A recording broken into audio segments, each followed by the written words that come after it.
All right, welcome into another episode of the Ryan and Goodman podcast. He's Bob Ryan. I'm Jeff Goodman, and we got a lot to talk about, Bob. A lot to talk about. We're going to run the gamut here. NBA playoffs, if you can call it that.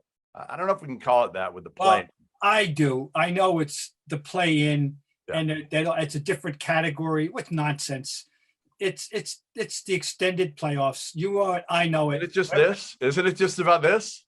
Yeah, more money. Well, ultimately it's about that, and and maintaining interest. I mean, look, I was against it, but it's worked out to the way they hoped. Yeah, I mean, listen, it worked when you get LeBron and Steph. It's worked out the way they hoped. Yeah, preliminary round, right? Like, right. So you can't argue with that. I'm not going to fight it, but anyway, it's still the stupid. The idea that they're going to have like a record book of play-ins. Are they going to send out a mimeograph to all of us? Huh?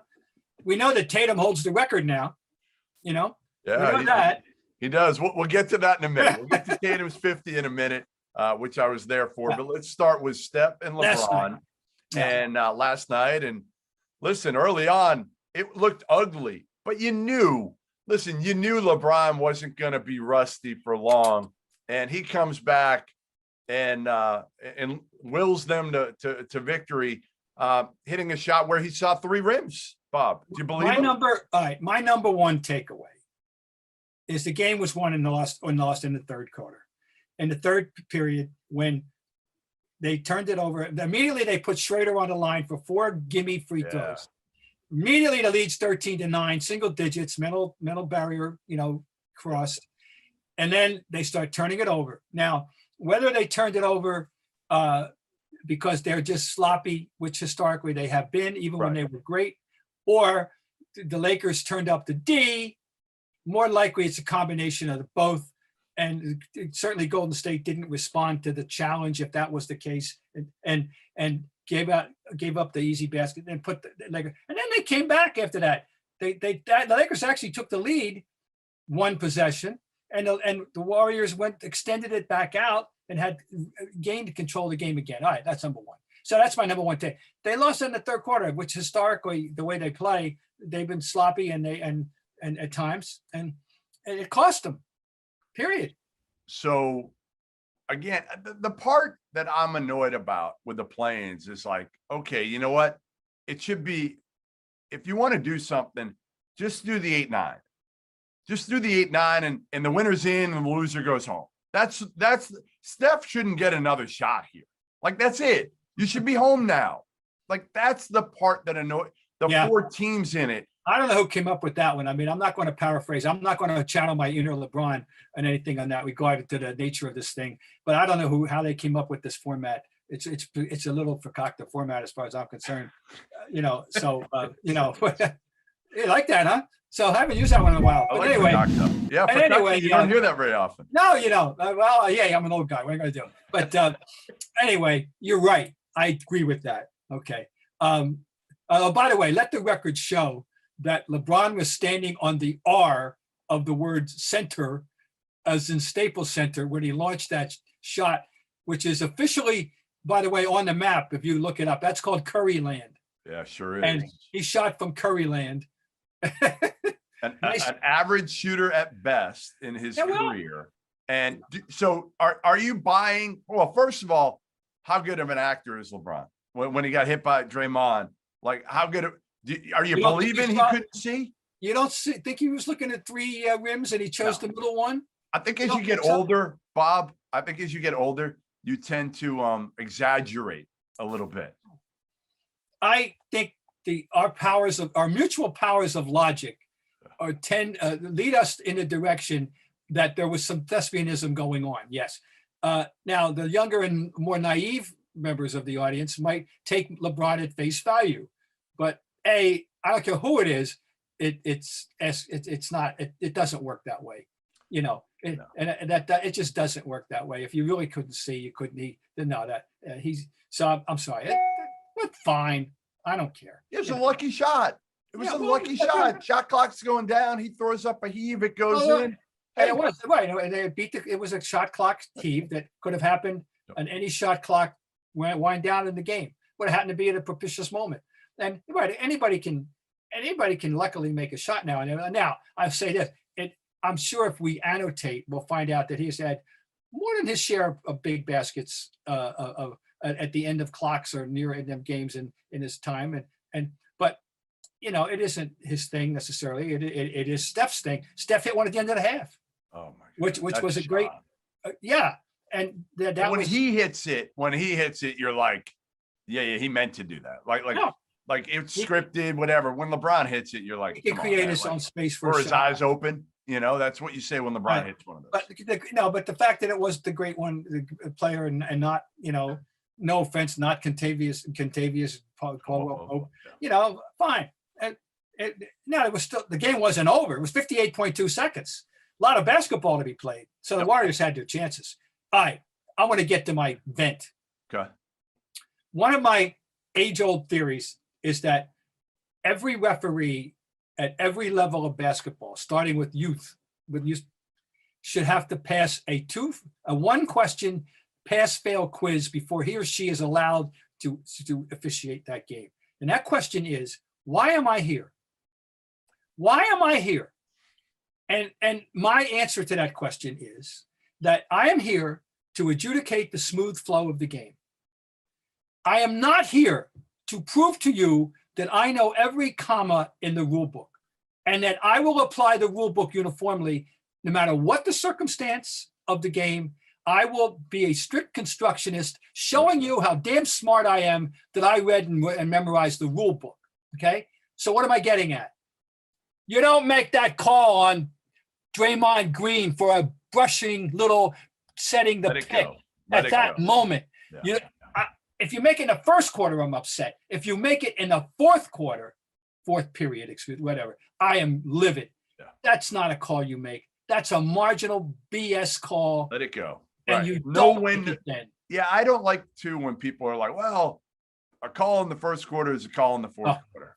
That's bull. That's somebody that doesn't understand the game. Right. I'm serious. I don't care. You're right. Wrong. In the fourth quarter, it's not true. You got to officiate differently. You have to officiate with, like Abate said, a common sense. Yep. And the comment that is, I'll never forget. I thought about it immediately last night. In 1979, I am covering the Spurs and Bullets, a great 7-game series. And in game 7 in the Cap Center, in the last minute of play of a 1-point game or so, they made that call on the Whopper, Billy Paultz. And I remember after the game, it rings in my ear 42 years later. He'd been around a long time at that point. He said, I've been around a long time. I know enough not to even create the impression of contact on that play. Sure. And they made that call. Well, I thought of Billy Paultz last night. I hope he was watching. Yeah, brutal call. Now, it wasn't the game, but it affected the game. Absolutely. It wasn't the game. And the Warriors had the last shot, and they didn't get So did it matter to you now? I mean, the Lakers get Phoenix instead of Utah. Yeah. Is that a big deal to you, or that's the funny thing about this? I was thinking about this today. Is it, in my judgment, haven't we discussed this already? How good are Phoenix and Utah? We really don't know. We don't know. They had nice regular seasons. Right. Great, and I applaud it. And I'm a defender of the regular season, having once covered a team that won 68 games and did not win the championship due to an injury. But you don't tell me the memories they provided for those of us who watched them play they're still here 48 years later, okay? 47, all right. So they had great seasons and they deserve to be commended for their seasons. But this is a new ballgame now. Yeah. And we don't know how. So, no, the answer to your question is, that's the funny part about this. Assuming Golden State wins against Memphis. Not a given, but whoever, but if it's Memphis, fine. But Golden State, we're talking about them specifically because they lost this game last night. If they beat Memphis and they're going to play Utah, does that make any damn difference as to whether they had won last night and playing Phoenix? Ultimately, no. No, I think maybe I might rather play Utah. No. I mean, if you feel bad though, like Chris Paul, who hasn't won a title and gets criticized for either being hurt in the postseason or not getting it done. He gets his boy LeBron now in the first round after their season, and it'll be they're both going to be great first round matchups if Golden State gets past Memphis and plays Utah now. Like, those are wars now. Those are the Western Conference has some great matchups. How about start? Oh, of course, 4-5. There's a lot at stake at 4-5. Right. Both those teams got things going on that, I can't believe the Clippers have been this average, mediocre all year. But what I will say to that is, does Kawhi in his mind just pace himself now? Is he that type of guy that just kind of works up to the postseason at this point after seeing what happened a couple of years ago? He's got two of them to show for it. And I wouldn't put it past him. He's smart. He's calculating. His intelligence is a major part of his whole shtick. Remember, he's 6'6". He's not Durant. He's not Anthony Davis. He's not LeBron. He's a different physical being. And in order to accomplish what he accomplishes, he's got to have a full mental and physical package. And he's very smart in this game. So now, very possibly, but if he and George should have a lot at stake, and that whole franchise has a lot at stake, and so does Dallas, with this two young Turks and there's expectation. So you're right. There's a lot of all over the map. It'll be fun. The West is going to be awesome. Yeah, and 3-6. Come on, who knows who's going to win 3? Denver and Portland. Right. I'd pay to see that. All of them. All four of them. I'd love to cover. I mean, I look at it from the standpoint of if I were going to do 7-game series as a writer, man, there's a lot of series I'd be very happy to cover. Which one would you pick? How about that? If you had to pick a series in the West that you got to cover for 7 games potentially, which one are you picking? Well, I'm a Jokic suck up.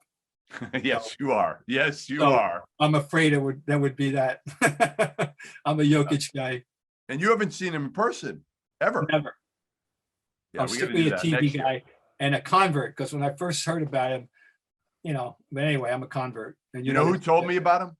The first person to tell me about him that raved about him was Easy Ed Pinckney. He was an assistant. Yeah, he was an assistant in Denver at the time.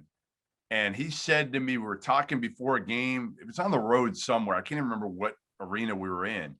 And he said to me, you got to watch this kid. It was his rookie year. Yeah. And Eddie obviously is working with the bigs every day. He said, this kid's going to be a stud. And I'm like, him? Really? And boy, was he right. Boy, was he right. All right. So what is your confidence level with the Lakers now coming out of that game? Watching LeBron physically, AD's gotten a chance to certainly shake off some rust against Phoenix and going forward. Are they still your clear favorites or no? Well, I never had a clear favorite necessarily, but I think I still have to. I hate betting against LeBron and assuming that his eyes are fine and he's going to get better and better. The eyes are fine. Trust me, Bob. The eyes are fine. He's going to get better and better. Last year they had the X factor was Rondo. Yeah. Last night, is Caruso going to play that role? They don't win without him last night. Yeah. And they don't win without him. And he remains the most improbable useful player in the league on a physical basis, right? And yet he's useful, and they don't win without him. But they're going to have rotating third man up, kind of thing. Whether it's going to be Pope or God knows Kuzma is possible. You never know, anything's possible. Okay, let me ask you this. The answer is, if you had put the proverbial Luger, only because of LeBron and who he is, I'd say, all right, I'll go with them. But I'm not. I'm just curious to see it. What do we expect from Drummond? And do they have they figured out exactly what they have in Drummond? No, I don't think they figured it out yet because they haven't played together long enough. Yeah, right. Andre Drummond is, he'll rebound, he'll fight in there, he'll score a couple buckets. He's not a guy you can run anything through. He's big, he's strong. You don't know what you're going to get from him every night on the offensive end. But I think he helps him because he's a veteran who's better than anything they had. Yeah. Well, Gasol's off the mat. He doesn't even play anymore. Right. Gasol's a nightly DMP. Yeah. Now, I have a question. What's with Harrell? Was he hurt and I didn't know it? He was hurt, right? Yeah, he was He's hurt. become a DNP very practically. Yeah, he's an energy big, but ultimately he can't really score. can't really score. And people wanted to compare him to like Bam Adebayo, because again, they're both energy bigs, but Bam's just so good defensively. Yeah. Also, because Schrader, who missed the end of the season, you got to give him the benefit of the doubt that he will play better. I like him. I think he will. And I think he's fearless and tough, and he's what they need. He can be their Rondo. Well, that's it. That's the role he's been asked. He's been slotted into. Yeah. No question. And he could hit you with 20 any given night. He could hit you with 25. So we'll see. That number just jumped out at halftime. They were 4 for 28. LeBron, Davis, and Schrader were 4 for 28, and they were only down 13. And then only because Steph hit, a monster shot at the buzzer. And anyway, there's so much more good basketball ahead of them. I think, they kind of dodged the bullet in that sense to pull it out last night. And the same thing we said about it didn't ultimately matter. They don't give a damn who they play. No, not like the teams in the East that they don't give a damn. That advance. They're going to do what they do, and then they think it's going to be, and hope and assume it's going to be enough. Yeah, well, that's fine. Okay. So we'll flip it to the Eastern Conference play-in, and I took my wife to the Wizards Celtics game, and it's funny. I was going to go media. I was going to go because you don't have to pay. Why pay? But it was such a nice night out, and tickets weren't much at all. I mean, it almost is that indicative, I wonder, of the lack of interest in this Celtics team right now. It could very well be, because there's such a profound cynicism about this group. They've squandered any goodwill that they had coming out of last year or even the last couple of years. This year, they really pissed people off, frankly. And and again, then you take Jaylen Brown out of the equation, and people don't think they're going. All right, so they won the game. Tatum got 50. Kemba had 29. The rest of them had 38, I think it was. Fine. And I'm, it was the quietest 50 I've seen maybe in my life, Bob. It was just such a quiet, because that's how kind of Tatum operates, right? He's smooth. He doesn't talk trash. He's not yelling and screaming after every bucket he makes. Right. He started slow. I mean, he really did. Right. He had 17-point third quarter. That started. What I liked about it was the nature of it, was the fact that they included 17 free throws, because he made them all. But it was a balanced offensive concept. Agreed. He did a little bit of everything. It showcased his full repertoire. He hit some threes, he's some difficult. It's a beautiful mid-range post up, turnaround. And he went to the hoop, which he, has always been able to do beautifully.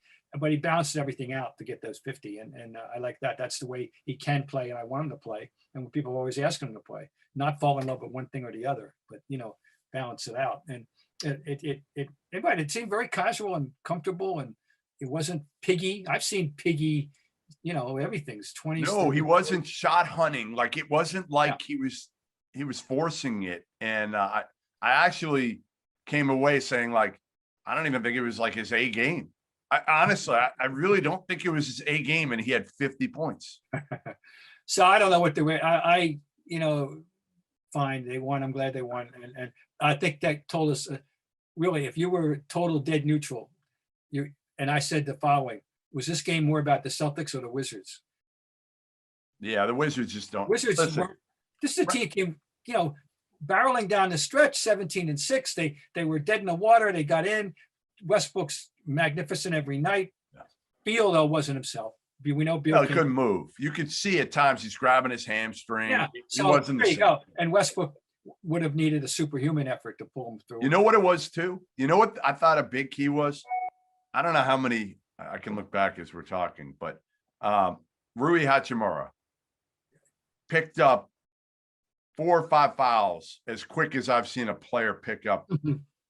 He played, let's see, he played 16 minutes and picked up 5 fouls. But I'm telling you, he had 3 fouls in 5 minutes. Not good. Yeah, not good. And they don't have anybody else. Then they had to put Beal on Tatum. Yeah. And Beal isn't healthy, and he's given up 5 inches, 6 inches. 6 inches, yeah.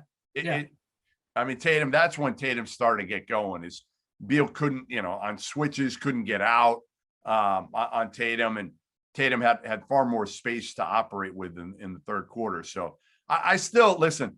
I'm still watching Bradley Beal, saying to myself, man, I know you are. put him with Kemba, third quarter Kemba, and put him with this Jayson Tatum. I just felt like early, and you're watching Beal, and he just makes the right read way more than Jaylen Brown does. That I ultimately, it just keeps coming down to the fit. And I keep saying to myself, when I watch Jaylen Brown and Jayson Tatum play, it looks like they were thrown on the playground together for the first time. A lot of times it looks like they've never played ball together, where I think Beal and Tatum, they obviously have, because they hang out all the time. Not to mention they got the friendship thing. They got the connection. I mean, I'm sorry. Yeah, no question. That's a big part. Hi, guys. Cedric Maxwell here. I want to take a minute to tell you about Marigold Medical. I'm used to keeping my body in great shape, but with arthritis, even the most simple, everyday tasks became unbearable. As soon as I called Marigold Medical, I knew I was in good hands. No drugs, no surgery, just an experienced team of caring professionals that wanted to get me back to doing the things I love. Make the call to Marigold Medical and get back to pain-free life.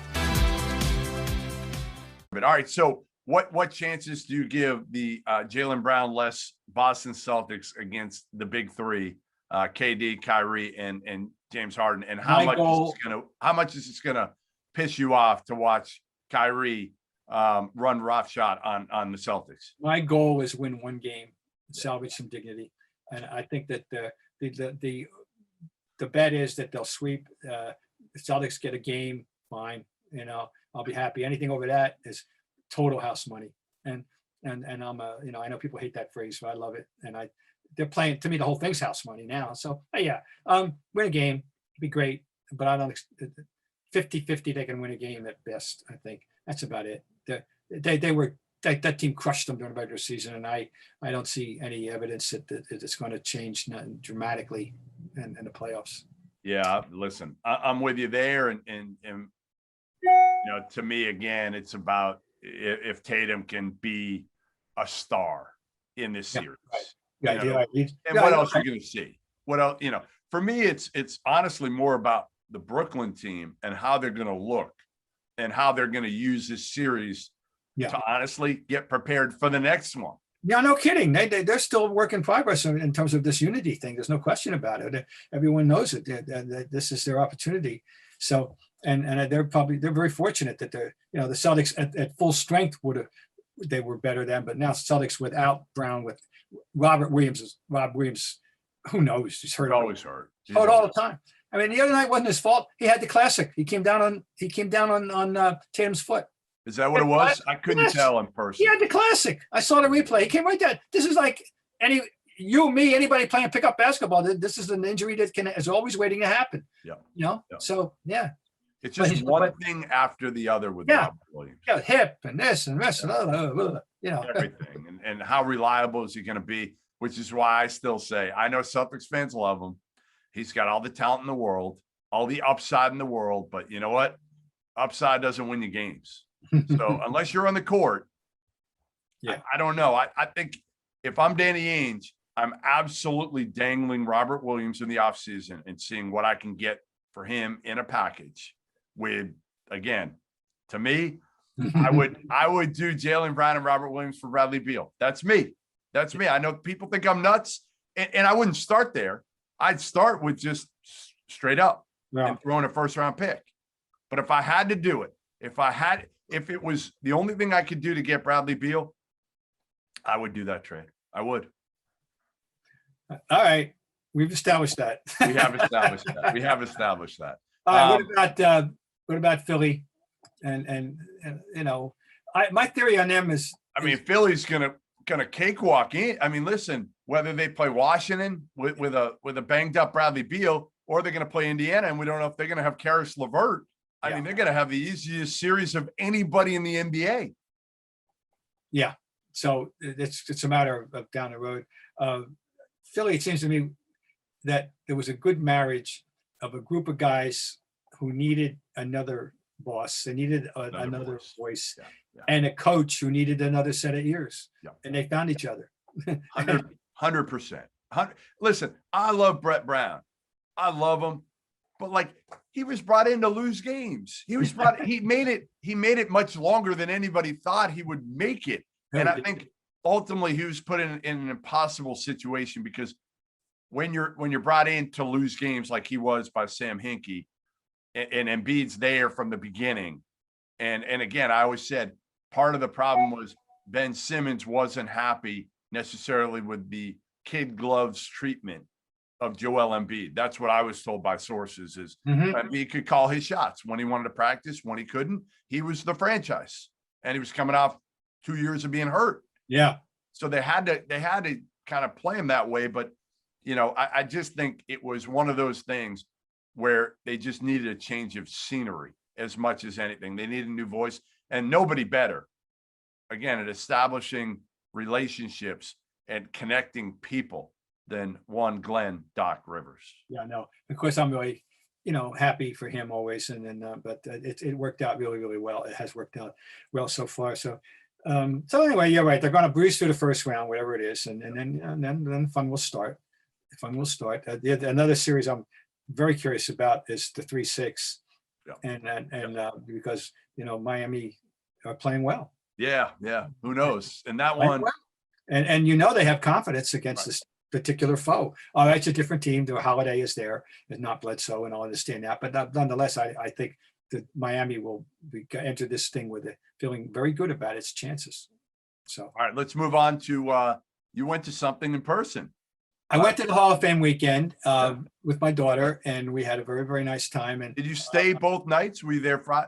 Both nights. Was there Friday night for the Kurt Gaudio Award presentation and the Manny Jackson Human Spirit Award. And they've added 2 new media awards this year. And I can't forget, one has to do with the word insight, and that was given to Jim Gray. And of course, the media awards, the Kurt Gaudio to print was Michael Wilbon. For people, only know him now for television, but it was he worked for Washington Post writing for 30 years, covered a ton of basketball, and Mike Breen. And how can you not like Mike Breen? So that was the Kurt Gaudio broadcast winner. And then they have an award that's been instituted for about 4 or 5 years ago by Manny Jackson, who was the former owner of the Globetrotters. And Manny, who had amazing life history, by the way, including once living in a boxcar. Talk about upward mobility. Well, Manny Jackson, literally, he has an autobiography telling you about living in a boxcar. But he put his name on an award called the Manny Jackson Human Spirit Award, and it was shared by 3 people, 3 NBA titans, if you will, 2 NBA titans and 1 collegiate titan. Wayne Embry, the great Wayne Embry, Bill Russell, you may have heard of him, and George Raveling, who seems to show up everywhere. Yes. And George Raveling. So that was that night. It was a very nice night. Got to schmooze with a lot of people. Yeah. So explain to people what the night is like. Again, I saw some of and I went years ago. I was going to go this year, invited my dad, and he wasn't comfortable going. And then was thinking of bringing my daughter, who really wanted to go, but I thought she'd be bored. Well, so, you have a dinner. Yep. And then we and a couple of speeches there, and then we relocate over to the ceremony, and the ceremony was in the arena, the Mohegan Sun Arena, the home of the Connecticut Sun, right. And there's a podium and stage, and you had 9 people, but there's no presenting speech, so it's not one of those deals where you have the introduction, and then so it's it's really 18 speeches, and you're there until 3 a.m. No, first of all, it's televised. And so there's 2.5 hour window, and I think they even needed to stretch in the end. So that was good. So you have 9 people. The presenters are just ornament. They're symbolic. Everyone has to be presented, accompanied by a Hall of Famer. So one Hall of Famer served double duty. Michael Jordan was not only the presenter for Kobe, but was the presenter for Barbara Stevens. The head coach of Bentley, the former head coach, he just retired at Bentley University, 1,000-game winner and one national champion in 2014. So we were real proud of her in Greater Boston. I don't know what the connection was, but that Michael was was her presenter. The All right, three, so the big guns. yeah, the big guys, the three Hall So of Famers. KG's for me. Can I tell you what I thought? Go I ahead. was really, really surprised by Kevin Garnett's speech. It was very tame. He Yep. thanked everybody. I wanted to hear more stories, but I think KG just kind of got up there and was almost like, I don't know, surprised. Like, I think it hit him. It just, you could see it hit him, the magnitude of, oh my God, like I was a high school kid coming out of Chicago, and now I'm here in front of in front and seeing Michael Jordan and all these guys, Magic in the front row. He was very, very, very tame. Not only Chicago, South Carolina. Right. You know, he's really a South Carolina That's guy. right. Okay. Here's what I loved about what he did. The first words out of his mouth. No A and the nothing. First word. Start up. Bill Willoughby, Yes. Moses. Darryl Dawkins, Yeah. Moses Malone, Yeah. and Spencer Haywood. Yeah. And thanked them for setting the table, for his Yeah. ability, his willingness and his awareness to come out after 20 years when nobody had done it. Yep. After that crew, but he got the right, the three guys that did it that were back in the 70s that came out of high school and went right to the NBA. People forget about Bill Poodles Willoughby, but he was one of them. Who, by the way, I have made one of the great blocks in the history of basketball. We'll talk about that in a minute. Anyway, KG paid immediate reverential homage to those guys. He won me over with that right away. And you're right, he was very, very tame. He was very, very heartfelt. It was very good. Yeah. Tim Duncan. Well, Tim Duncan. First of all, since we last saw him, at least I didn't see him when he was coaching with the Spurs. So since the last time many of you saw him as a player, and after the 20 years of looking at him with his close cropped head, he's got the dreads going.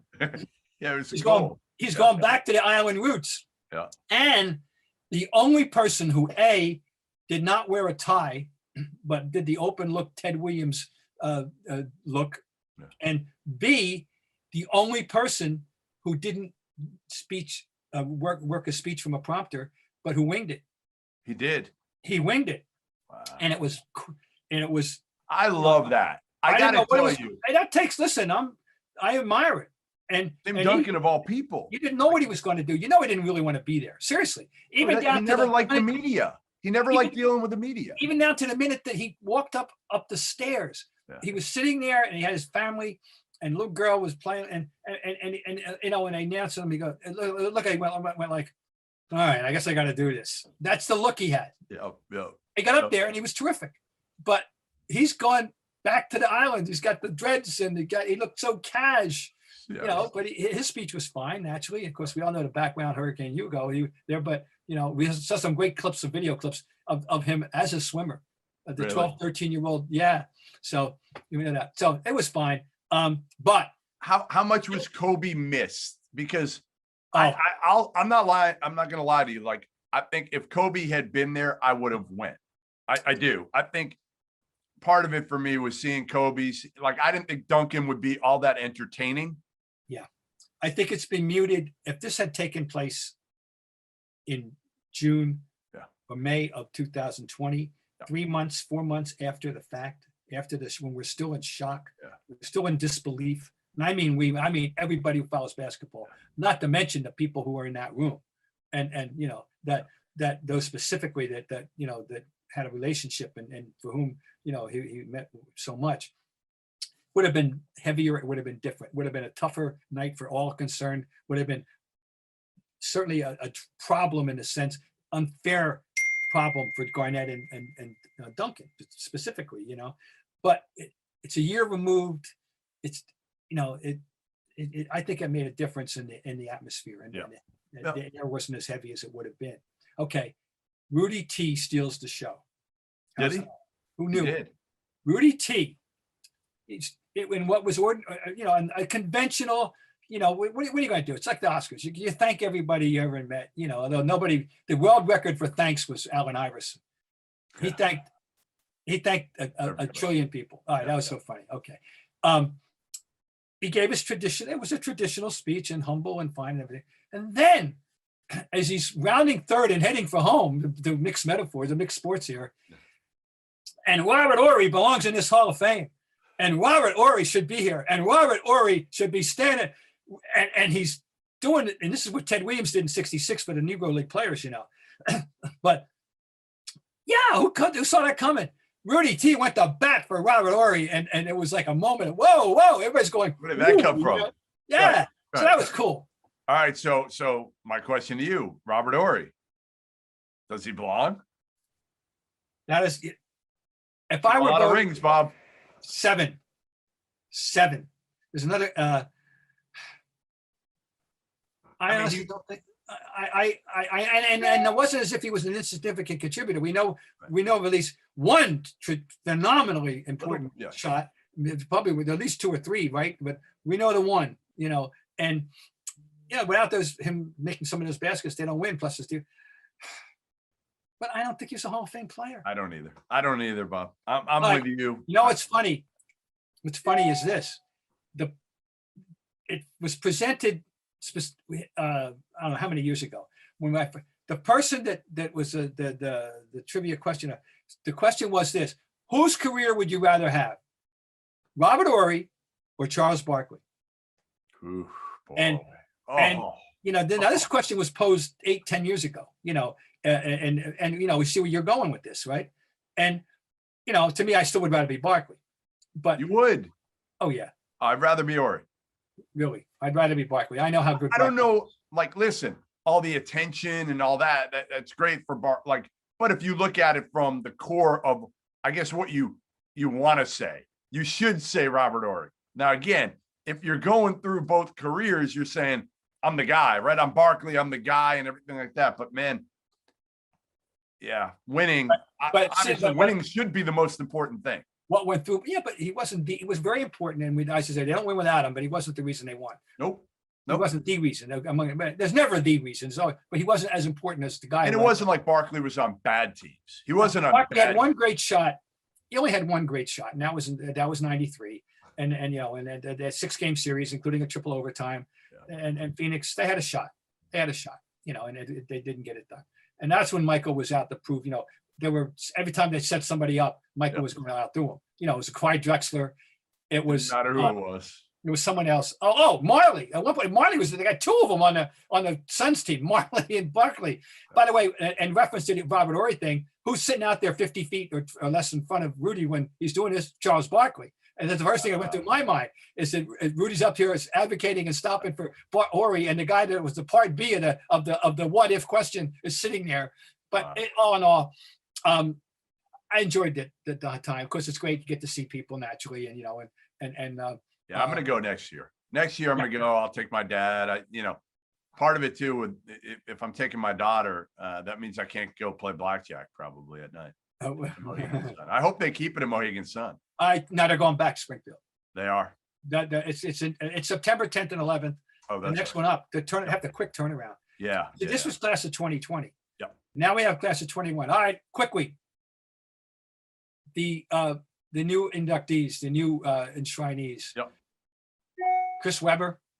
Yeah, I mean, again, I just don't think of but it's different now. It's different. It's not what it used to be. So does Chris Webber deserve it based on some of the guys that have gotten in over the last few years? Maybe. I wouldn't put Chris Webber in the Hall of Fame. Well, I wouldn't. It's one of my least favorite players. Yeah. Chris Bosh. Better than I thought. No. Better than I thought, though. Huh? His career, 19 points. I just don't think of Chris Bosh as a Hall of Famer. Okay, that's fine. And that's the way the voting goes. People, the panel, all right, Chris Bosh. All right. Paul Pierce is no brainer. Yeah. And it's although I still say Paul Pierce, without Kevin Garnett, I'm not sure he's like a Hall. I don't know. I mean, again, trajectory. Yeah, it was interesting. Yeah. I mean, they didn't win with him. Paul Pierce was a losing player until Kevin Garnett came along. Well, and now it was Garnett and Allen. I mean, the 3 of them. It was totally. Yes. Yes. Yeah. Who's the 4th one? I forget. Player was who's the 4th player? Jay Wright made it for college. Yep. Oh no, we're a Ryan Goodman podcast guest, of course. Yep. Yeah, I was happy to. I mean, I tweeted it 10 years ago. Think about that. Jay Wright 10 years ago, people were talking about losing his job. Yeah. And What else we got Who's here? the fourth player? Come on, it drive me crazy. We have to look it up. I got it. Ben Wallace. Ben Oh. Wallace. Now there's an interesting one. Really interesting. 4-time defensive player of the year. I never would have thought about him. And when it was presented to me, and I said, "Oh, really?" The fact of the matter is, compared to this year's class, it's rather underwhelming. You think? Oh wow. No offense, but come on. It's just this was the most decorated class ever. I gave you the numbers last time. At 25 26 first team all NBAs, come on, it's ridiculous. But this next class is, it's not but what I'm saying. We're happy for Jay though. We're happy for Jay, right? Yeah, me too. All right, you wanted to close before we did this. Oh yeah, I want to hear. I want to know. All right, Dino Gaudio. Give me I want your Cliff Notes version, but I don't understand the violations. Not that I care, but what's this violation about grad assistants? Let's set up with what happened. All right, go ahead. You lay it out. Pod will have no idea what happened. You lay it out. Basically, Chris Mack hired Dino Gaudio about 3 years ago when he took over at Louisville. They've been friends forever. Okay, Dino Gaudio was assistant under Skip Prosser. When Skip died, he took over as the head coach at Wake. 3 years, went to the tournament 2 of the 3 years, and then was fired. Okay, So Dino's a little flammable. Okay, he's not the easiest guy to get along with when I've talked to people that have worked with him. Okay, he's strong opinions, whatever. Chris Mack fires Dino Gaudio and Luke Murray, Bill Murray's son, about 2 months ago.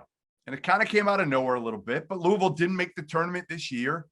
The staff was not very cohesive. I will say that according to my sources. They didn't get along great together. So something needed to be done. So he fires Dino Gaudio. Dino Gaudio goes ballistic, goes absolutely nuts, and basically says, unless you pay me for the next 18 months, I'm going to go to the media and tell him about all the illegal violations you've done. Now, Chris Mack was smart enough to record it. Yeah, he recorded it. Ooh. Smart move. And here's why. Smart move because Dino Gaudio wasn't going to move forward with anything after that because he knew it was all on tape. So he had to basically say, I didn't mean it, right? I didn't mean any of that, right? It was heat of the moment. I didn't mean it. Now, if Chris Mack didn't have it on audio, Dino Gaudio might have continued to try to extort, which was the word. Yeah, that was that's the word I would have used. Right. So anyway, Chris Mack, Dino Gaudio, the violations. What are the alleged violations? They're level 3 violations. So one of them was like a grad assistant practicing with the team. Yeah. Well, I guess if you're a grad assistant, you have to, certain grad assistants can practice, certain ones can't. I don't know the rules. It's the dumbest thing ever. What is it? Who would even put a rule like that in? It's the NCAA. What's the point? No point. No point. Okay. It's a level 3 violation that is irrelevant. Who cares, right? Yeah, right. The other one is when kids come on campus, everybody makes like a recruiting video for the kids when they visit, or I guess even maybe over Zoom, you do it now over the last year. I don't know when this happened, but it might've been a couple of years ago when they were coming on campus. You can't personalize the videos. Like you can't put Ryan, if you're coming to campus, they can't put like Ryan on the back of a jersey. It's got to be. So that's the other. What a horrible. 2 of the dumbest things ever. What a horrible thing. Oh my God. The worst part is like a lot of media people are like killing this. And again, it's an embarrassment for Louisville. It should have never gotten to this point because ultimately the FBI got involved. And if I'm Louisville, I'm saying like, no, we don't want the FBI involved. Like we're dropping this. And if I'm Dino Gaudio, I'm saying like, I want this dropped too. Like, so both sides should have agreed. But I guess once it gets to a certain point with the feds, they're already involved. But like, why would the FBI even? It was a disgruntled employee who was pissed off and said some things that he might have meant, but once he was on tape, in his mind, he didn't mean them anymore. But meanwhile, you you have set yourself, you presented yourself to the world at large, in the world that you're trying to work in, as a distrustful person, as a bad guy. I mean, who wants to hire somebody that's going to turn around and do that? He's done anyway. He was going to BS retire. He was going to retire from what I was told after next year. So he wanted to get paid and then be able to retire at 65 and probably be done. I mean, this is burning that bridge. I mean, to me, he's done. Yeah, he's done. And he was out when he got fired at Wake. He did ESPN, a lot of ESPN stuff for about 10 years.